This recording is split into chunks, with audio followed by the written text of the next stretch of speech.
Hello everyone. In this last section of the video, I want to cover different ways to solve quadratic equations. It will become something that we do quite a bit in different situations in the calculus course.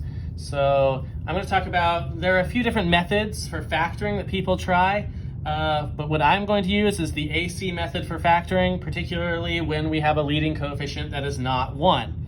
So down here is just a list of steps for the AC method.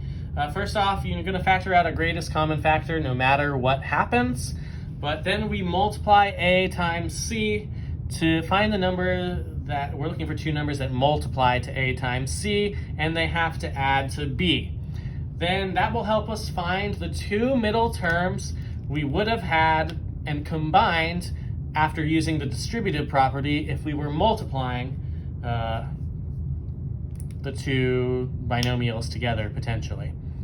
So then I'm going to write those two terms out in the middle. I will factor them by grouping, and you can check your answer by multiplying. I'm personally not going to do that. So let's start with the 4r squared plus 3r minus 10. Just practice factoring, and then we will use it to solve equations. I'll leave number 2 for you to do. So 4r squared plus 3r minus 10. 4 times negative, okay, first off, there's no common factor. 4, 3, and 10 do not share a factor. So A times C, 4 times negative 10 is negative 40. So we're looking for factors of negative 40 that add to 3. Now we know 1 is positive, 1 is negative, because they multiply to a negative, and we know the bigger one is going to be positive.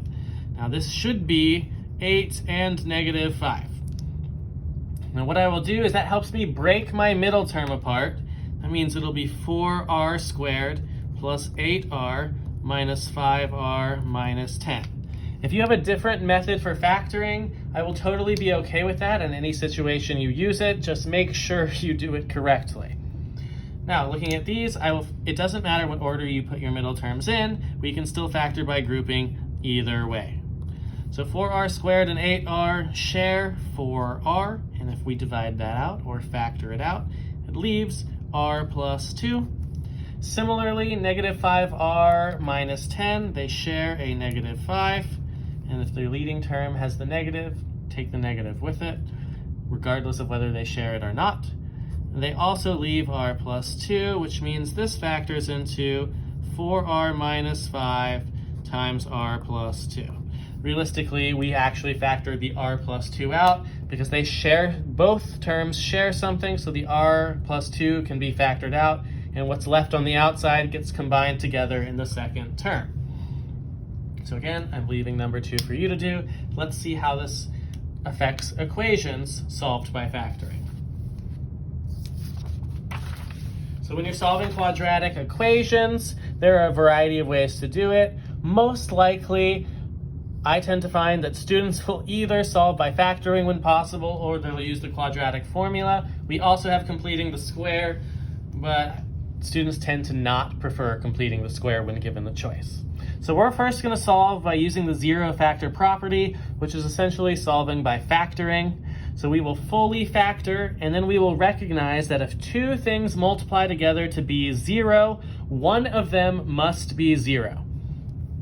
So we'll start with one where A is not 0.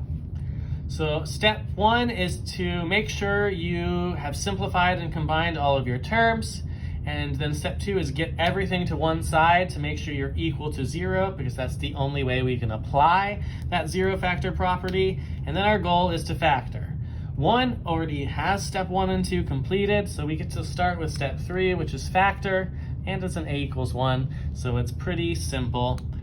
So y squared plus 3y plus 2 equals 0. I'm looking for two numbers that multiply to 2, that add to 3. So many choices. Y plus 2 times y plus 1 equals 0. Again, these two things are multiplied together to be 0. The only way we can multiply together to be 0 is if one of the numbers is 0. So we set them both equal to 0. And we solve for our variable. So here y is negative 2 or y is 1. And you can write that as a set. Our potential solutions are negative 2, and negative 1.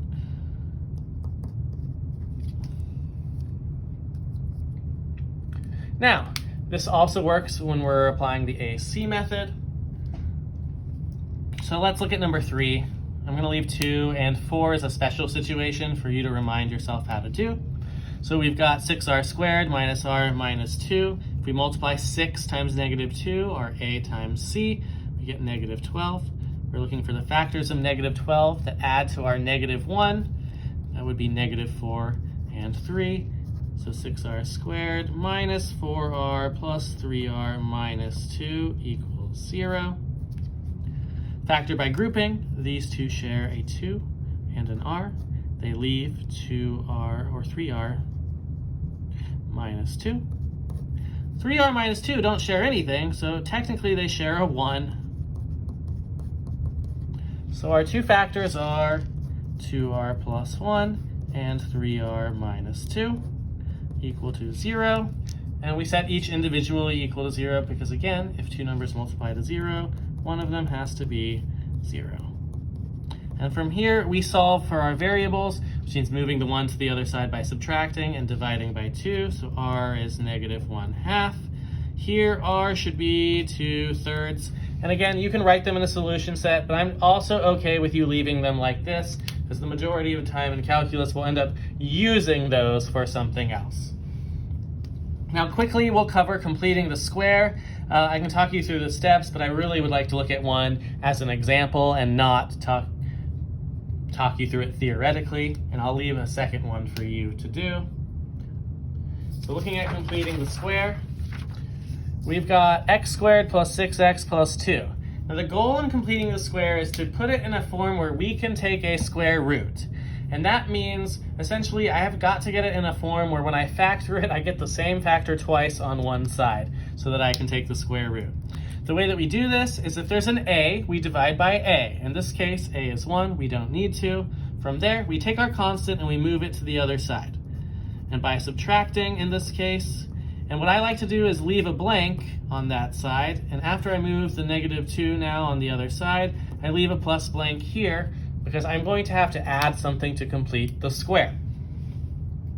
So how we complete the square is we kind of think of this concept of what would happen if I had two of the exact same factor and they multiplied together. Those two middle terms would combine together to be 6x, but they would have to be exactly the same middle term if I had the same factor.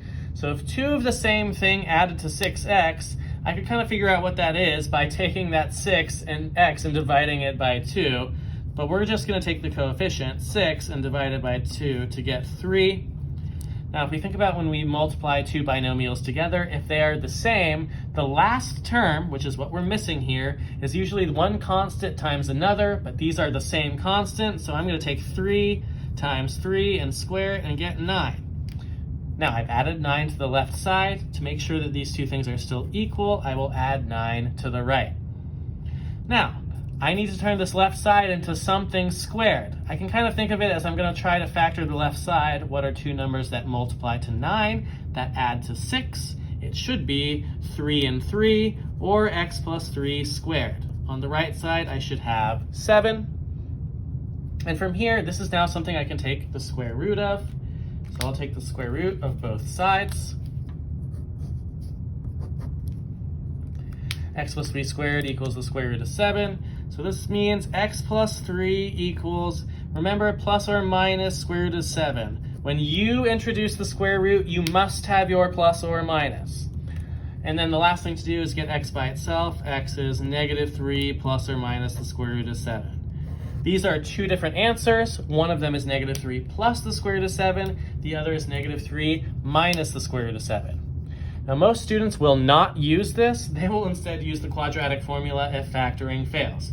Let's just quickly run through that as well. X is negative b plus or minus the square root of b squared minus 4ac all over 2a.